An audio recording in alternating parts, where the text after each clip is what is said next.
Pernahkah kalian berpikir mengapa kisah gemilang peradaban Islam seolah terhapus dari buku-buku sejarah dunia? Sejarah sering ditulis oleh pemenang, dan banyak bagian penting yang sengaja dihilangkan.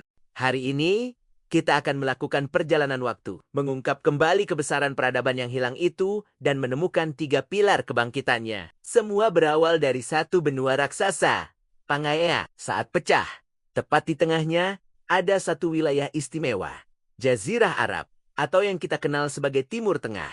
Inilah rahimnya peradaban, tempat lahirnya Mesopotamia, tempat Nabi Ibrahim dilahirkan.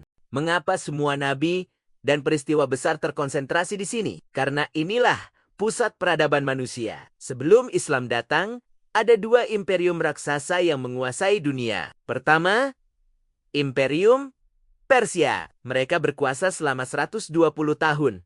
Dengan wilayah kekuasaan 3,5 kali luas Indonesia saat ini, mereka punya peradaban maju. Dengan arsitektur megah seperti gapura kota Sesifon yang tingginya 60 meter. Tapi, mereka tidak pernah tertarik menaklukkan Jazirah Arab. Mengapa? Karena mereka melihatnya hanya sebagai padang pasir gersang.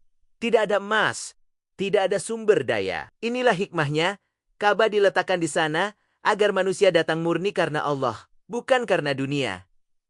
Lalu yang kedua, Imperium Romawi. Mereka berkuasa jauh lebih lama, 1480 tahun, dengan wilayah dari Spanyol hingga Turki. Sama seperti Persia, mereka juga memandang sebelah mata Jazirah Arab. Peradaban mereka juga luar biasa. Lihat saja Koloseum yang megah. Mereka akhirnya mengadopsi Kristen sebagai agama negara, sebuah langkah yang mengubah sejarah mereka. Dan inilah bagian yang sering hilang.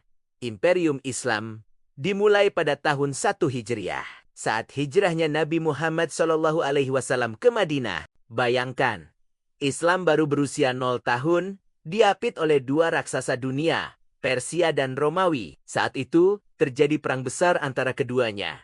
Para sahabat bertanya, siapa yang akan menang? Allah menjawab langsung dalam surah Ar-Rum, memprediksi kekalahan Romawi, lalu kemenangan mereka kembali dalam beberapa tahun. Dan prediksi itu terbukti benar. Pada tahun 629 Masehi, Nabi mengirim surat kepada 2 penguasa terkuat dunia, Heraklius dari Romawi dan Kisra dari Persia. Kisra, Raja Persia, dengan sombong merobek surat ajakan masuk Islam itu. Rasulullah pun bersabda, Allah akan merobek-robek kekuasaannya. Benar saja, tidak sampai 20 tahun, seluruh wilayah Persia yang super luas itu takluk di bawah bendera Islam. Sementara Heraklius Kaisar Romawi tidak merobek surat itu. Ia mengakui kenabian Muhammad setelah menyelidiki, namun ia menolak masuk Islam karena takut kehilangan taktanya. Dari sebuah titik kecil di Madinah, dalam waktu kurang dari 100 tahun, Islam menguasai wilayah yang sangat luas. Puncaknya pada tahun 1453 saat Muhammad Al-Fatih menaklukkan Konstantinopel. Wilayah Islam bahkan mencapai 20 juta kilometer persegi, dari Spanyol hingga ke Nusantara dengan kerajaan Demak.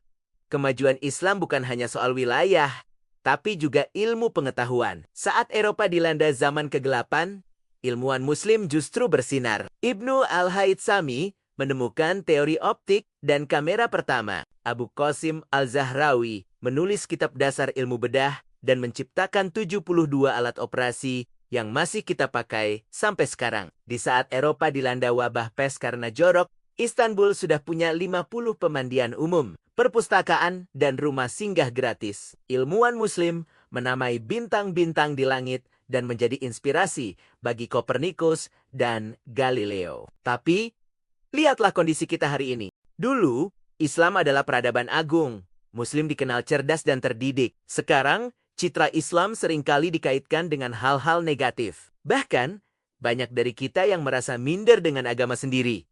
Apa yang salah? Padahal Al-Quran dan hadis yang kita pegang sama persis dengan yang dipegang oleh generasi emas terdahulu. Jawabannya terletak pada 3 pilar yang dulu tegak kokoh, namun kini rapuh. Pilar pertama adalah ketakwaan individu. Setiap pribadi Muslim yang mengenal Allah akan berubah total. Lihatlah Umar bin Khattab.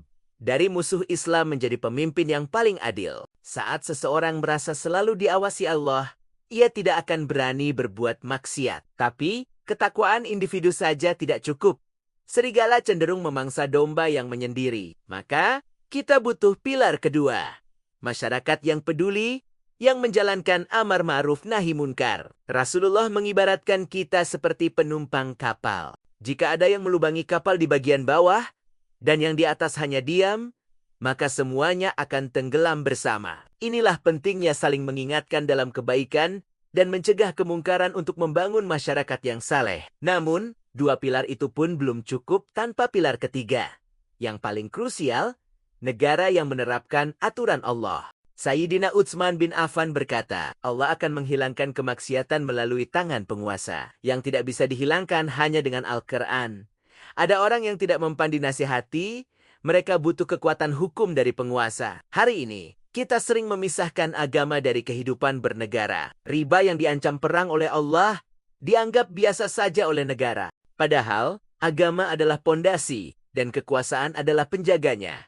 Tanpa kekuasaan yang melindungi, agama akan rapuh. Saudaraku, kebangkitan peradaban Islam di masa lalu terjadi karena ketiga pilar ini: ketakwaan individu, masyarakat yang peduli, dan negara yang menerapkan syariat tegak secara bersamaan. Jika salah satunya hilang, kita tidak akan pernah kembali meraih kejayaan itu. Mari kita renungkan bersama dan berjuang untuk menegakkan kembali ketiga pilar ini demi kebangkitan umat. Terima kasih sudah menonton. Jangan lupa untuk subscribe, like, dan bagikan video ini agar lebih banyak yang mendapatkan manfaatnya. Sampai jumpa di video berikutnya. Wassalamualaikum warahmatullahi wabarakatuh.